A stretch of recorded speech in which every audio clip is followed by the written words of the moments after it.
Hi, I'm Dan, bringing you topics of interest from the Manatee and Sarasota LGBT and progressive communities. Today we have Paul Dain. Paul is the president of the Manatee Democratic Club, which is partnering with the Manatee Black Caucus for returning citizens voter registration and support outreach. So welcome, Paul. Well, thank you very much, Dan. I'm glad to be with you. Thanks. Could you tell our listeners what the Manatee Democratic Club does, what this outreach program is all about? Sure. The Manatee Democratic Club is one of 4 or 5 clubs of the Democratic Party in Manatee County. And we have clubs, we have caucuses, and we do various political action activities during the course of a year. And because of the passage of Amendment 4, we've teamed up with the Manatee County Democratic Black Caucus in trying to reach out to returning citizens based on what we decided in November with the passage of Amendment 4. And so that's what we did. And in order to increase our numbers, we reached out to other Democratic clubs, for example, like the Democratic Women's Club, the Lakewood Ranch Democratic Club, Anna Marie Island Democratic Club. And so we reached out to clubs to ask for additional volunteers. And so we came up with a nice group of about 45 volunteers. And our aim is to go to the addresses of the 730 returning citizens that we have on our list, go to their houses, and politely encourage them to register to vote if they haven't.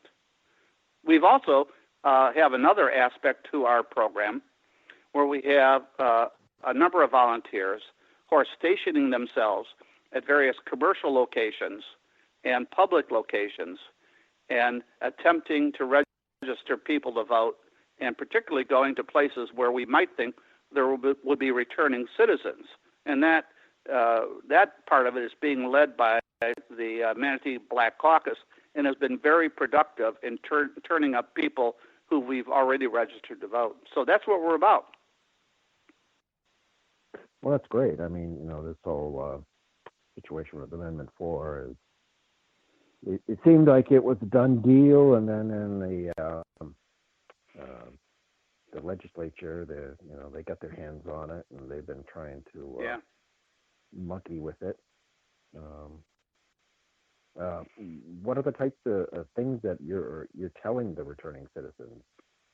So we have put together a nice training program where when we introduce ourselves to a returning citizen, we tell them, of course, we have information, we have registration forms, and we have other documents we share with them. But we tell them that what our goal is and the importance of the restoration of civil rights of returning citizens. And that's what our aim is. We want to restore their civil rights, and the number one civil right in this case is, of course, voting. So we tell them what we're interested in, and then in some instances we have to deal with some of the insecurities that go along with being a returning citizen. Being on a list, number one, how did you know where I live? Number two, I'm a little worried about putting my registering the vote because of this new law that was passed. So we try to reassure them of what we're doing, and we relate to them what Michael Bennett, the supervisor of elections in Manatee County, has relayed to us, that they're registering all of people who come to them as returning citizens. And if there's a problem somehow with them not having complied with all of the agreements to their sentence, that somebody else will have to find that out, because their job is to register people to vote. And so we share that information with the supervisor of elections has shared with us. We try to reassure them. We show them the voter registration form and guide them to the various aspects of it to make sure that they complete all of the required aspects of it. We also encourage them, like we do with any voter registration, that of the importance of voting by mail, and the reason voting by mail is so important. And so we share that with them too. Now, if you're doing something like this, I hope I'm not talking too much, Dan. No, you're fine, man. This is great stuff. All right. I mean, it's important stuff. It's really important. Yes. When you do something like this, it's not easy because there's a lot of wrong addresses. Mm-hmm. People move. People don't have a specific address, so we're trying to do the best we can with the list that we have, and we're trying to reassure the people we talk to that what they're doing is very important, and it only takes 30 seconds to complete the form, and then we take the form from them and we deliver it to the supervisor of elections. And we also tell them once you get your voter registration card to call and to request a vote by mail. Now, we'll have a lot of people who aren't home. For example, I'm going out tomorrow morning from 10 to 2. And on my list, on my particular list, I have about 90 homes. This is going to last over a couple of months. But on my list, we'll find a number of people who are not home. And in which case, we will leave information with them. We'll leave a voter registration form, and we'll leave a handout that explains what to do and to answer any questions they may have if they have any questions. So we think we got all our bases covered. We realize that we're dealing with 14 teams divided into groups of 3, reaching out to 730 returning citizens. We realized, because of the obstacles, that we're not going to encounter a lot of people to register and vote. But my philosophy is, as a former American government teacher for 35 years, every vote counts. And so anybody we can get to register to vote, we want to register them. And I explained to our volunteers in our training that don't be depressed if you find a lot of wrong addresses or a lot of people not home or some people who are reluctant to cooperate with you. I said, that's all part of the game. We're just trying to register as many as we can. Yeah. Well, I've had my own experience with that. Encountered people that, couldn't vote, going all the way back to 2016. And what I told them was that, well, at the time, if they didn't have their right to vote restored yet, that what they should do is go out and get somebody registered or make sure that get somebody to the polls and make, somebody who would not normally go and vote and make sure that they vote, and at least you've done that part. But one thing reading about this, one thing that I picked up on was that with what the legislature was doing, they're trying to limit who can get their rights back based on completing their sentence, but also paying any restitution, etc. Yes. In most cases, I mean, what it says is that if a returning citizen, as far as they understand, everything's paid.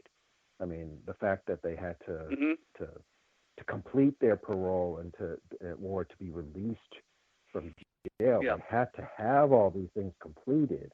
It seemed like a really just playing politics and generating basically a voter suppression situation where they're trying to not let these people vote.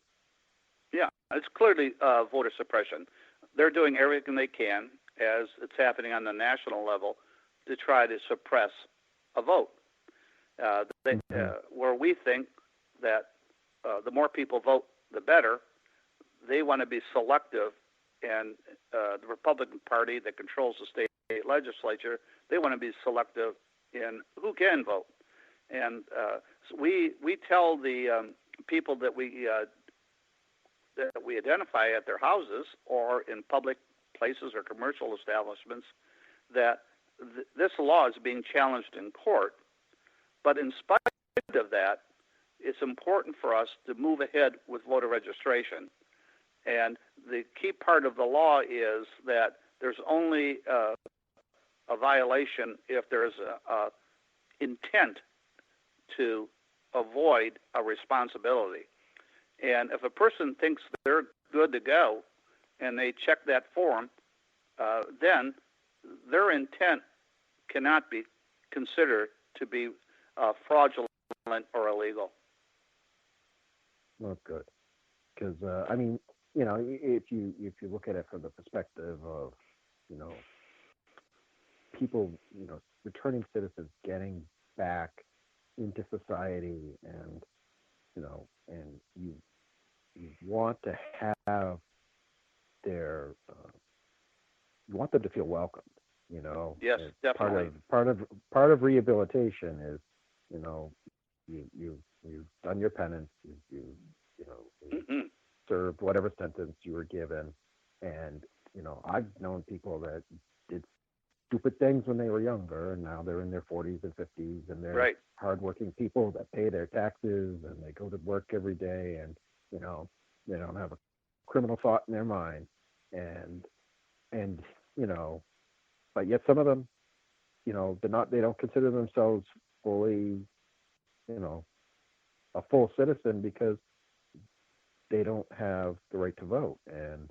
you know, if you can only imagine what that would do to someone who, you know, could potentially reoffend and go back down that path. And you so know, civic, it's really not is a form proactive. Yeah, right. This is a form of civic engagement.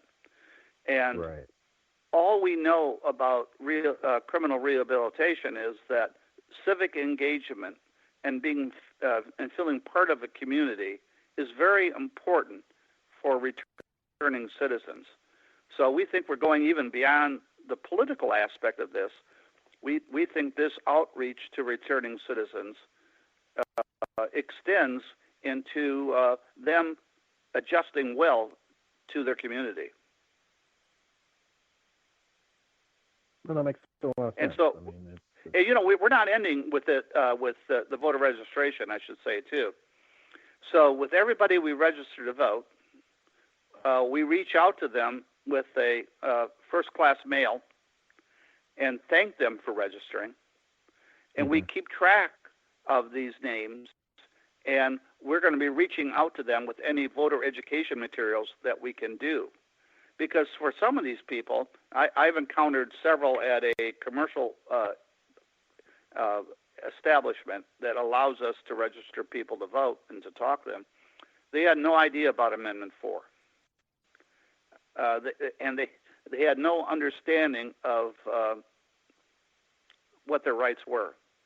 So this is an educational opportunity for our Democratic Party in Manatee County to do something that will help these people better understand their rights and better understand how they can engage in civic activities. Well, that's a really good thing, and I'm glad to hear that somebody's out there doing that. So, you know, what else does the Manatee Democratic Club do other than the new voter? It's a good question. We meet once a month with our members, and we have luncheons and we have speakers that come in. For example, we're kicking off September with school board member